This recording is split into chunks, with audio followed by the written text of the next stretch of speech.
সুপ্রিয় দর্শক আসসালামু আলাইকুম। আজকের রেসিপি ব্রয়লার মুরগি দিয়ে বিরিয়ানি। অল্প মশলা দিয়ে আর অল্প সময় কিভাবে তৈরি করলাম পুরো রেসিপিটাই আজ আপনাদের সাথে শেয়ার করব। তাই ভিডিওটি ভালো লাগলে চ্যানেলটি সাবস্ক্রাইব করে আমার পাশেই থাকবেন। চলুন শুরু করা যাক। এখানে আমি 1 কেজি পরিমাণ মাঝারি সাইজ করে কেটে নিয়েছি ব্রয়লার মুরগি। দিয়ে দিচ্ছি 3 টেবিল চামচ টক দই আর একে একে সব রকম বাটা মশলা। এখানে 2 টেবিল চামচ নিয়েছি পেঁয়াজ বাটা, 1.5 টেবিল চামচ আদা বাটা, 1.5 টেবিল চামচ রসুন বাটা, কিছু কিশমিশ আর 1.5 টেবিল চামচ কাজু বাদাম বাটা ও কয়েকটা কাঁচামরিচ। সবগুলো এবার মাংসের মধ্যে দিয়ে দিচ্ছি। এই পর্যায়ে দিয়ে দিচ্ছি স্বাদমতো লবণ। দিয়ে এবার একটি চামচের সাহায্যে ভালো করে সব কিছু একসাথে মিশিয়ে নিচ্ছি। মেশানো হয়ে গেলে এটাকে রেস্টে রেখে দিতে হবে 1 থেকে 1.5 ঘন্টার মতো। আপনাদের হাতে সময় না থাকলে কমপক্ষে 30 মিনিট অবশ্যই রেস্টে রেখে দিবেন। এবার চলে যাচ্ছি চুলায়। চুলায় একটি হাঁড়ি বসিয়ে তাতে দিয়ে দিয়েছি 1.5 কাপ পরিমাণ সয়াবিন তেল আর তার মধ্যে দিয়ে দিচ্ছি 1 কাপেরও বেশি পেঁয়াজ কুচি। পেঁয়াজটাকে সুন্দর করে বাদামি করে ভেজে আমি অর্ধেক বেরেস্তার জন্য এখান থেকে তুলে নিচ্ছি।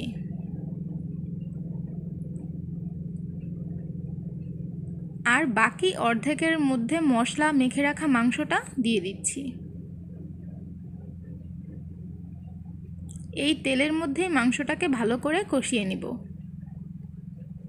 যেহেতু এর মধ্যে টক দই আছে এই জন্য অনবরত নাড়তে হবে, তা না হলে নিচ থেকে লেগে যাবে।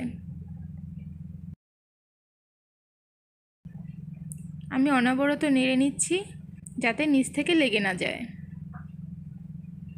এবার দিয়ে দিচ্ছি 2 চা চামচ লাল মরিচের গুঁড়া আর বিরিয়ানি মশলা থেকে 2 টেবিল চামচ বিরিয়ানি মশলা। এটা রাঁধুনি বিরিয়ানি মশলা, আপনারা চাইলে যে কোনো ব্র্যান্ডের বিরিয়ানি মশলা ব্যবহার করতে পারেন। আবার সব একসাথে তেলের মধ্যে ভালো করে কষিয়ে নিচ্ছি।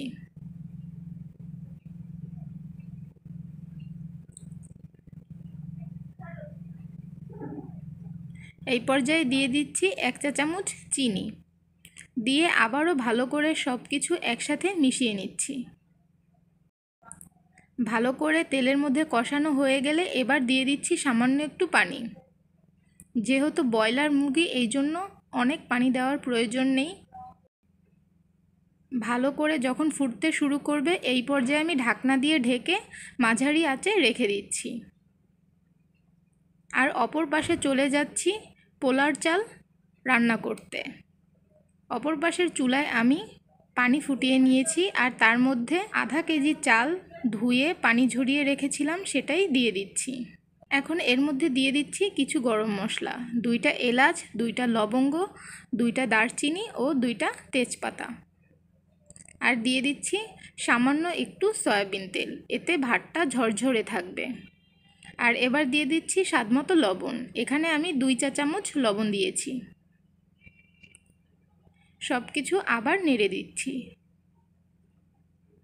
ভাতটা যখন 60 থেকে 65 ভাগ হয়ে আসবে তখন চুলা থেকে নামিয়ে নিতে হবে।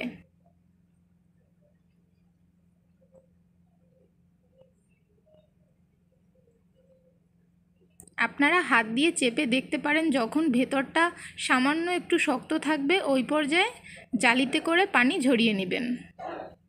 এই পর্যায়ে আমি চুলা থেকে তুলে নিচ্ছি। অপরদিকে এখনও মাংসে কিছুটা ঝোল রয়ে গেছে, তাই আরেকটু কিছুক্ষণ নেড়ে ঝোলটাকে টানিয়ে নিচ্ছি যতক্ষণে না পুরোপুরি উপর দিকে তেলটা উঠে আসছে। যখন তেলটা ছেড়ে একেবারে উপর দিকে উঠে এসেছে এই পর্যায়ে পানি ঝরিয়ে রাখা ভাতগুলোকে এর উপরে দিয়ে দিচ্ছি সমান করে। সবগুলো ভাত এর উপরে দিয়ে খুন্তির সাহায্যে সমান করে নিচ্ছি।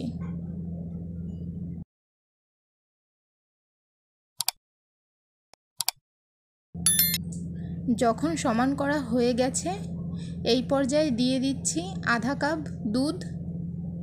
দুধটা দিলে স্বাদ ভালো আসবে। আর দিয়ে দিচ্ছি আগে থেকে ভেজে রাখা বেরেস্তা। আর দিয়ে দিচ্ছি এখানে জাফরান, অল্প একটু পানি দিয়ে গুলিয়ে নিয়েছিলাম সেটাই। আর দিয়ে দিচ্ছি কেওড়া জল 1 চা চামচ। এবার ঢেকে একেবারে চুলার আঁচটা সবচেয়ে লোতে দিয়ে 10 মিনিটের জন্য রেখে দিয়েছি ভাপে। 10 মিনিট পরে ফিরে এসেছি। এখন কিন্তু ভাতটা পুরোপুরি হয়ে গেছে। যতটুকু শক্ত ভাব ছিল এই 10 মিনিট ভাপে থাকার কারণে কিন্তু হয়ে গেছে। তো এভাবেই সহজে হয়ে গেল বিরিয়ানি রান্না। এখন শুধুমাত্র পরিবেশনের পালা। কষ্ট করে পুরোপুরি ভিডিওটা দেখার জন্য অসংখ্য ধন্যবাদ। আর রেসিপিটি ভালো লাগলে চ্যানেলটি সাবস্ক্রাইব করে আমাদের পাশেই থাকবেন। সুস্থ থাকবেন, ভালো থাকবেন। আজ এই পর্যন্তই। আল্লাহ হাফেজ।